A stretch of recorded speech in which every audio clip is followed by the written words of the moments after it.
Hello दोस्तों, आज मैं आपके साथ एक खास और ट्रेडिशनल सर्दी वाली रेसिपी शेयर करने जा रही हूँ, जो सेहत के लिए बहुत फायदेमंद है। यह रेसिपी विंटर सीजन में शरीर को गर्मी देने के साथ साथ हमारी इम्यूनिटी को भी मजबूत करती है। तो चलिए बिना वक्त गंवाए शुरू करते हैं। पहले एक कढ़ाई में 2 बड़े चम्मच घी डालें। उसके बाद इसमें आधा कप गोंद को डालकर अच्छे से भूनें, जब तक वह फूलकर हल्का सोने जैसा रंग न ले ले। आप चाहें तो इसे 2 भागों में भी भून सकते हैं। यह जो गोंद हम इस्तेमाल कर रहे हैं, यह बबूल का गोंद है, जो सर्दियों में खाया जाता है और गर्म तासीर का होता है। और गोंद कटीरा जो होता है, वह गर्मियों में खाया जाता है और ठंडा तासीर का होता है। इस गोंद में प्रोटीन, विटामिन और एंटीऑक्सीडेंट्स होते हैं, जो हमारी इम्यूनिटी को बहुत मजबूत करते हैं। गोंद का सेवन सर्दियों में खास तौर पर हमारी हड्डियों और जोड़ों के लिए फायदेमंद होता है। जब गोंद अच्छे से भुन जाए तो उसे एक तरफ रख दें। अब एक कटोरी में 1/3 कप चीनी और आधा कप दूध डालकर अच्छे से मिला लें।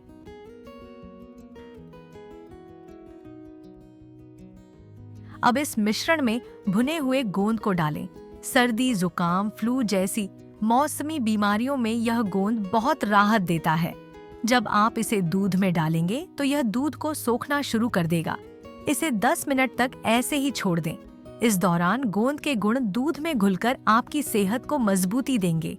अब एक कढ़ाई में 1 कप गेहूं का आटा डालकर उसे धीमी आंच पर भूनें, जब तक वह हल्का सा गोल्डन ब्राउन जैसा रंग न ले ले। बीच बीच में आटे को हिलाते रहे। जब आटा थोड़ा गर्म हो जाए और रंग बदलने लगे तो उसमें 2 बड़े चम्मच खरबूजे के बीज और 1 बड़ा चम्मच पॉपी सीड खसखस डालकर अच्छे से भून लें। आप इसमें काजू, बादाम जैसे ड्राई फ्रूट्स भी डाल सकते हैं, लेकिन आज मैंने इन्हें नहीं डाला है ताकि रेसिपी ज्यादा सिंपल हो।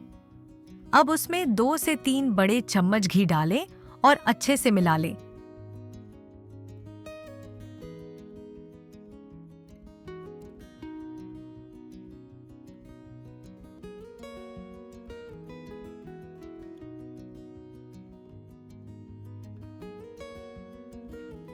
इस बीच हमारा गोंद अच्छे से फूल चुका है और दूध में पूरी तरह से घुल चुका है।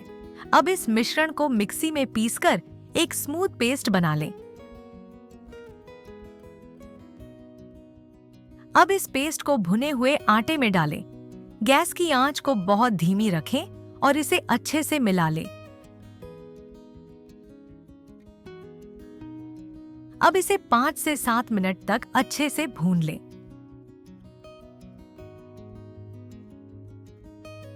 अब इसमें डालें सौंठ पाउडर आधा टीस्पून। अब इसे 5 मिनट तक अच्छे से भून लें। कुछ मिनटों बाद जब घी आटे से अलग होने लगे तो समझ जाइए कि हमारी रेसिपी तैयार है। जब घी अच्छे से आटे से अलग होने लगे तो गैस बंद कर दें। अब इसे एक ग्रीस की हुई केक टिन या कोई भी मोल्ड में डालकर अच्छे से फैला लें।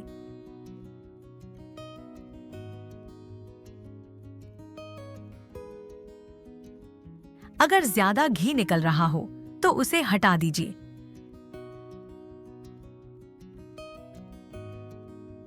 अब इसे छोटे छोटे टुकड़ों में काट लें। आप इसको ठंडा करने के बाद भी काट सकते हो और फिर इसे ठंडा होने के लिए छोड़ दें। इसे फ्रिज में स्टोर करें और यह 30 दिनों तक खराब नहीं होगा। आप इसे सामान्य तरीके से भी किसी डिब्बे में भरकर रख सकते हैं। तो देखिए, हमारी सिंधी खुराक तैयार हो गई है। यह न केवल स्वाद में लाजवाब है, बल्कि सेहत के लिए भी बेहद फायदेमंद है। सर्दियों में इसको जरूर ट्राई करें और अपने परिवार को भी खिलाएं। यह आपके इम्यूनिटी को मजबूत करेगा और सेहत को भी दुरुस्त रखेगा। तो फ्रेंड्स, जरूर ट्राई कीजिए और मुझे कमेंट सेक्शन में बताएं आपको ये रेसिपी कैसी लगी। मिलते हैं नेक्स्ट रेसिपी में। तब तक के लिए स्टे हेल्दी और कीप कुकिंग।